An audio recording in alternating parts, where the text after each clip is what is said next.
Bonjour à tous, bienvenue sur France 24 dans Paris Direct. Tout de suite les titres de cette édition.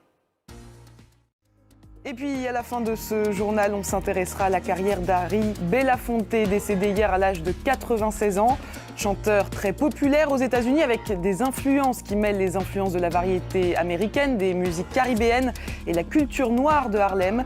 C'était aussi un artiste très engagé. Il s'était lié à Martin Luther King dans sa lutte pour les droits civiques. On reviendra sur sa carrière. Et on ouvre ce journal avec ce cessez-le-feu précaire au Soudan. Il doit durer encore 2 jours. Néanmoins, l'émissaire spécial de l'ONU au Soudan affirme que l'armée et les forces de soutien rapide ne semblent pas prêtes à négocier sérieusement. Depuis le 15 avril, plus de 450 personnes ont été tuées dans les combats.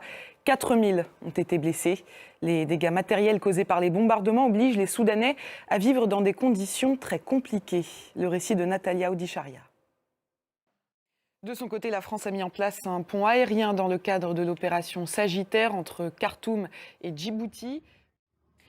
Et parmi tous les Soudanais qui fuient les combats, beaucoup se dirigent vers l'ouest, au Tchad. Il serait plus de 20 000 à y avoir trouvé refuge, mais les ressources du Tchad sont limitées. N'Djamena réclame une aide financière à la communauté internationale pour gérer cet afflux. Les précisions de Kevin Battista.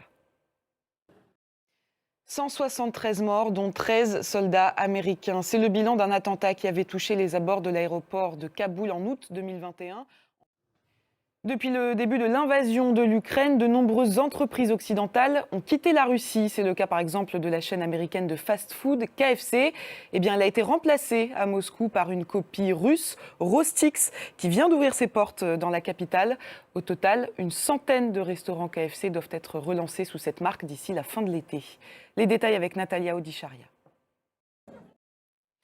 La guerre en Ukraine et cette contre-offensive promise par les forces ukrainiennes pour regagner des territoires occupés par la Russie. L'une des zones qui pourrait être ciblée, c'est celle de Zaporijjia, située dans le sud-est du pays. Si les Russes occupent aujourd'hui une grande partie de cette région, ils ne contrôlent pas sa capitale régionale. Notre correspondant Gulliver Crack s'est rendu dans la ville d'Orikiv. Finissons le travail. C'est par cette phrase que Joe Biden a annoncé sa candidature à la prochaine présidentielle américaine. À 80 ans, il est le plus vieux président des États-Unis. Ses détracteurs, notamment du côté des Républicains, l'accusent d'être déconnecté. Le récit de Nina Masson et Monty Francis. Ces arrestations de masse en Turquie, au moins 110 personnes ont été interpellées hier, et ce dans le cadre d'une opération antiterroriste qui vise surtout le Parti des travailleurs du Kurdistan.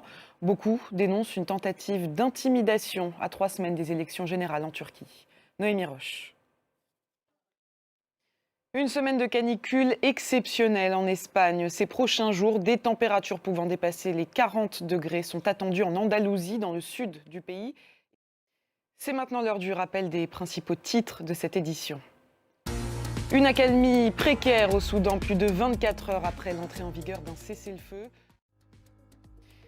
Il était un fervent défenseur des droits civiques aux États-Unis et un chanteur admiré. Harry Belafonte s'est éteint à l'âge de 96 ans hier d'une insuffisance cardiaque congestive. On retiendra aussi de lui l'aide qu'il avait apportée à Martin Luther King en payant notamment sa caution après une interpellation. Le récit d'Éric Cornet. On passe au sport. Le roi d'Angleterre sera-t-il couronné dès ce mercredi en football? Il y a encore un peu de suspense à quelques heures de ce que certains présentent comme le match de l'année en Première Ligue. Le leader Arsenal reçoit son dauphin Manchester City. Regardez. Voilà, c'est la fin de ce journal. Merci de l'avoir suivi. L'information continue sur France 24.